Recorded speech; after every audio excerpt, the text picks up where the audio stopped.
guys, welcome back to my channel. If you're new here, then hi, I'm Nikki and I make a lot of travel videos and travel content. I solo backpacked for the last 4 months of my life and have learned a lot. And I want to encourage each and every single one of you guys watching to do the same. I think travel is a universal love language. By traveling and meeting new people, new cultures, seeing and hearing different languages, I think you can gain so much from it, and I encourage each and every single one of you to try to do that and to get out of your hometown because there's so much more out there. Traveling is kind of something that books or reading or movies can never teach. It's something you have to experience for yourself to really understand and know what the world has to offer you. You also discover so much about yourself through it. I think traveling is so important and it's so good to educate yourself with culture and immerse yourself in different types of languages and people and dialects. Out of the 4 months of my solo backpacking journey, I really learned a whole new level of independence that I don't think I could have ever learned without that. Because solo traveling really puts you in uncomfortable situations and it pushes you to your limits and pushes you out of your comfort zone. It forces you to talk to new people, to go places on your own, do things and learn new languages and cultures and try to adapt to new people and places. It's also shown me so many different types of cultures, and I think it's so important to be culturally educated. I grew up in a European household, so I grew up with a very European, Eastern European mentality and culture, but I grew up living in America, so I also got to experience the American culture and the American side of things. Going to Asia, it's a whole different world over there. It's something so special, and it really taught me how each culture is so different and beautiful in their own ways. I feel like I can now take little pieces of each culture that I've adapted so far and learned and formulate myself a little bit better and just become more of me and who I am and who I'm meant to be. Traveling has also taught me new languages. So as of right now, I can only speak 2 languages fluently, and then I am learning Spanish. I'm quite okay. I also got inspired to learn some French. I think the more languages you know, the better. I highly suggest solo traveling or backpacking, and if you are, definitely enjoy it and embrace every single moment you get of it. So now to get into today's video. If you're planning on solo traveling or backpacking, you're definitely most likely probably going to be staying at hostels, I'm assuming. Hostels are the cheapest, most efficient way of traveling, especially if you're traveling solo. Now let me tell you guys a little something. Before I started my traveling journey, I have never in my life stayed at a hostel. I was very nervous and anxious about it simply because you are staying in a room with a bunch of strangers, and just the thought of that kind of spooked me. Along with sanitary and hygiene reasons, I was a little bit scared. And as you probably know, hostels are super duper cheap. Some I stayed at were like $4 a night. So in my mind, I was like, that's a little sketchy. Maybe let's not do this. But after traveling, I have learned that that is the best way of traveling, and I super duper recommend it. But there are a few things to know before staying at a hostel. So now to get into tips to know before staying at hostels. My first recommendation is to bring a lock.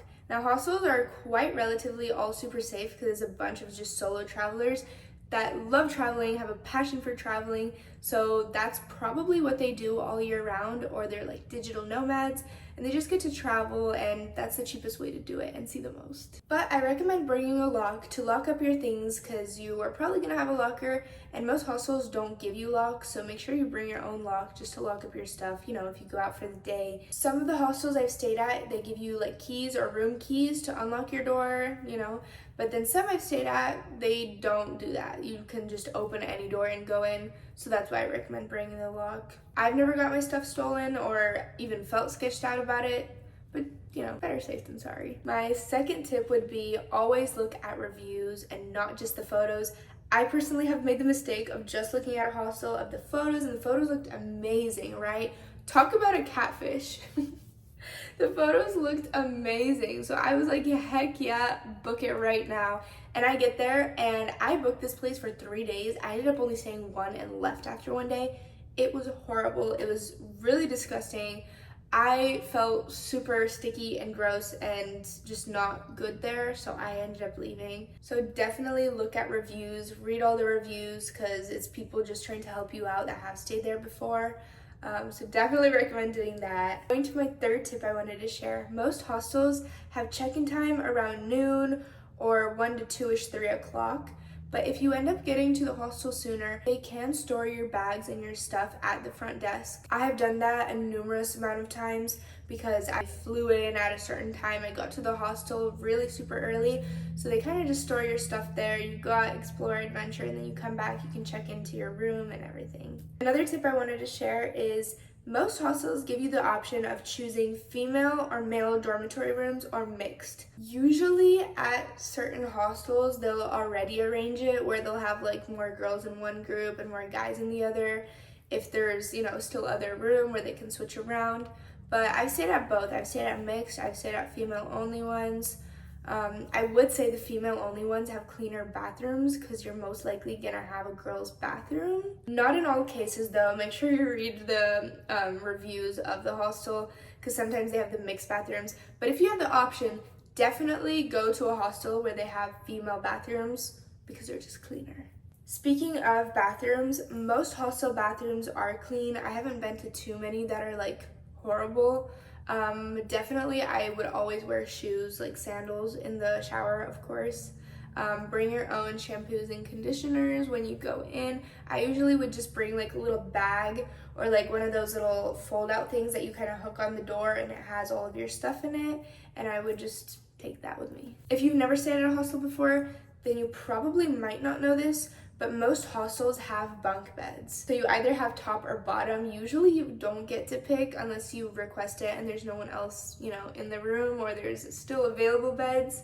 Usually they kind of just give you your bed number and you go. It is one person per bed. And the last thing I wanted to share is definitely do all the activities that your hostel has to offer. I've met so many of my friends at hostels I've stayed at through doing the activities. Some of the hostels that I went to, the activities they had to offer were like sunset boat cruises, beach volleyball, or like tours and excursions, hikes, snorkeling tours. They're probably gonna be a lot cheaper than the normal tourist attractions outside of your hostel, so I recommend doing that.